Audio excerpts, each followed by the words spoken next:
Jewellery showroom के उद्घाटन पर तो किया करोड़ों खर्च।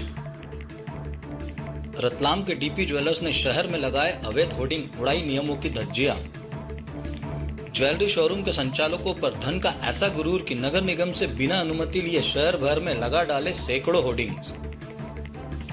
अब नगर निगम ने भी अवैध रूप से लगे होर्डिंगों को लेकर कार्रवाई करते हुए डीपी ज्वेलर्स को थमा डाला 1,80,000 रुपए की वसूली का नोटिस। अगली बड़ी खबर बड़ी दिलचस्प है, जो कि मध्य प्रदेश के रतलाम से मिल रही है, जहां एक ज्वेलरी शोरूम के उद्घाटन पर लगाए गए होर्डिंग को लेकर नगर निगम रतलाम ने 1,80,000 रुपए की वसूली का नोटिस ज्वेलरी शोरूम के संचालक डीपी आभूषण लिमिटेड कंपनी को थमा दिया। अब आप सोच रहे होंगे ऐसा क्या हो गया, होर्डिंग ही तो लगाए हैं, सभी लगाते हैं। तो आइए आपको बताते हैं इस पूरे मामले को कि आखिर क्या है पूरा मांजरा। हुआ यूं कि तकरीबन 10 दिन पहले रतलाम शहर में जाने माने ज्वेलरी ब्रांड डीपी ज्वेलर्स, जो कि एनएसई और बीएसई दोनों जगह डीपी आभूषण लिमिटेड के नाम से रजिस्टर्ड है, इस कंपनी ने शहर में अपने दूसरे शोरूम का उद्घाटन किया और उद्घाटन 10 दिनों तक चलता रहा और रोजाना कुछ नया करके लोगों का ध्यान अपनी तरफ खींचने में ये कंपनी लगी रही। उद्घाटन के इस कार्यक्रम में 16 अप्रैल के दिन डीपी आभूषण लिमिटेड के संचालकों ने शहर में बागेश्वर धाम पीठाधीश्वर धीरेन्द्र कृष्ण शास्त्री को आमंत्रित किया और उनके हाथों भी अपने शोरूम का उद्घाटन करवाया। फिर बंजली चौराहे पर धीरेन्द्र कृष्ण शास्त्री का आशीर्वचन कार्यक्रम रखा।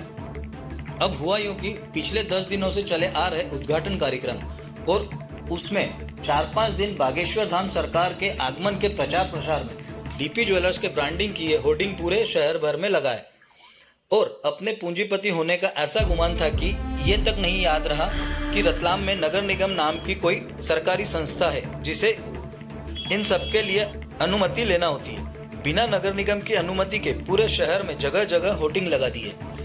अब बड़ी दबी जुबान से पूरे शहर भर में बातें होने लगी कि पूंजीपतियों का खेल निराला है। यही यदि कोई आम इंसान ऐसा करता तो नगर निगम उसका घर बार बेचकर भी पेनल्टी वसूल करती।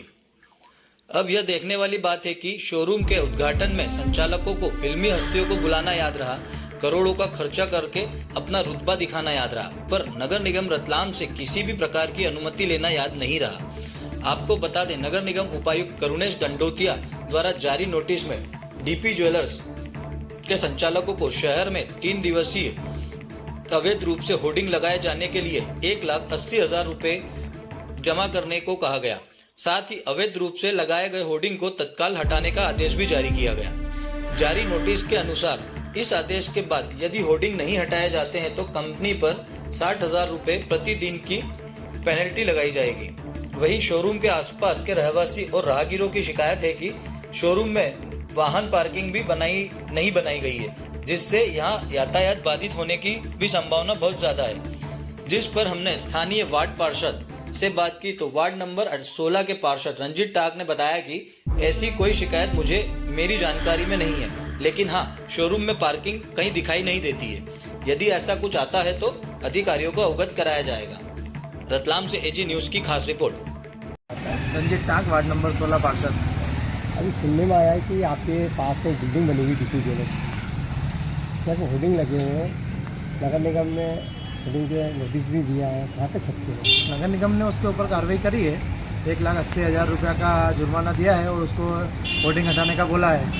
नहीं हटाया तो 60,000 रुपये प्रतिदिन के हिसाब से चार्ज लगेगा। और यहाँ पे पार्किंग की व्यवस्था भी नहीं है वहाँ पर, ऐसा सुनने में आया। पार्किंग तो वहाँ नजर नहीं आ रही है अभी तो फिलहाल में, आगे क्या होता है अधिकारी देखेंगे। क्यों इतनी बड़ी डीपी ज्वेलर्स का नाम है, 11 जगह संस्था है, तो पार्किंग नहीं कहीं आप यहाँ के प्रतिनिधि आप लोग आपसे ऑब्जेक्शन नहीं उठाया ये पार्किंग नहीं है? नहीं, पहले नहीं, अभी तक तो पार्किंग दिखी नहीं है। आगे जानकारी ली जाएगी, अधिकारियों को नॉलेज में डाला जाएगा उसको। अच्छा, आपकी तरफ से कोई कार्य नहीं हुई है? अभी तक मेरे को जानकारी में नहीं थी पार्किंग की। तो आप ये बता सकते हैं कि पार्किंग है या नहीं है? अभी फिलहाल तो दिखती नहीं है वहाँ पार्किंग।